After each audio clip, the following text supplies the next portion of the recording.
Hello, this is your summary of Guitar Lesson 4. You might be wondering where Guitar Lesson 3 is. I haven't actually got around to recording that yet, but I will do very soon. I'll try and get it up on YouTube. So this is Lesson 4, and the subject of Lesson 4 is using the left hand. Call it the left hand, it's better to call it the fretting hand.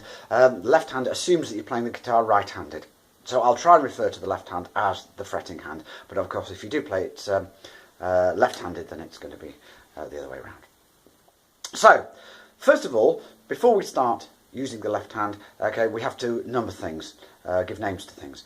First of all, the fingers of the left hand, and these are 1, 2, 3 and 4. Notice the thumb doesn't have a name because we don't use it in the same way that you use the other fingers. We're also going to give numbers to the frets. Fret number 1 is the fret closest to the nut, then fret 2, fret 3, fret 4, fret 5, and so on, though we won't be playing higher than fret 5 for quite a while. Of course, we've previously given the strings numbers, so that string number 1 is the thinnest string, string number 6 is the thickest one, and as we move across from string number 1 to string 6, the strings gradually get thicker, and as they get thicker, they play a lower note. Before we actually start playing, I'm just going to give you a bit of a health warning. When you start using your left-hand fingers, you will probably find that the finger ends get very sore. Don't worry too much about that. If your fingers are hurting, stop, do something else. You can always come back and practice a little bit more later. But the good news is that after a few weeks of playing, your finger ends do toughen up. They get used to it. So it's a stage that everybody goes through, but you usually get through it fairly quickly.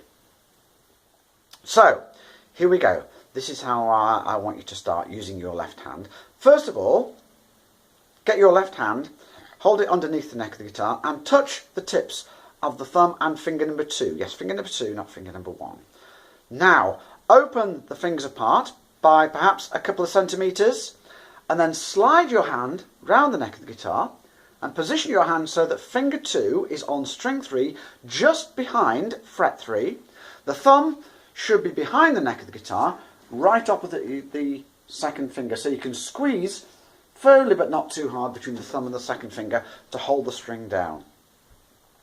The positioning of the finger is very important. You want to have it as close to the 3rd fret as you can, not right over the fret, just behind the fret so you can't see a gap between the finger and the fret. Now that you're holding that string down firmly, we're going to bring our right hand in and we're just going to play with walking fingers, play our new fretted note 4 times. Then lift the finger up, the left hand finger, just lift it up about 1 centimetre off the strings and play the open string 4 times. Then you put the finger back down again, lift it up again, playing each note 4 times.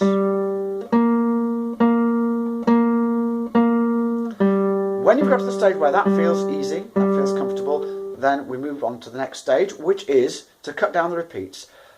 So instead of playing each note 4 times, play each note twice. And we can also, for variety, move across and do the same thing on string number 2. So here we go, on string number 2, playing each note twice. Again, when that seems easy, then we can cut the repeats out completely and play it without repeats. I have a special name for this. I call it the police siren technique because it sounds like an old-fashioned police car siren. So I'm going to do it now on string number 1. You can do this, in fact, on any of strings 1, 2, 3 and 4, but I wouldn't bother with string number 6 or 5.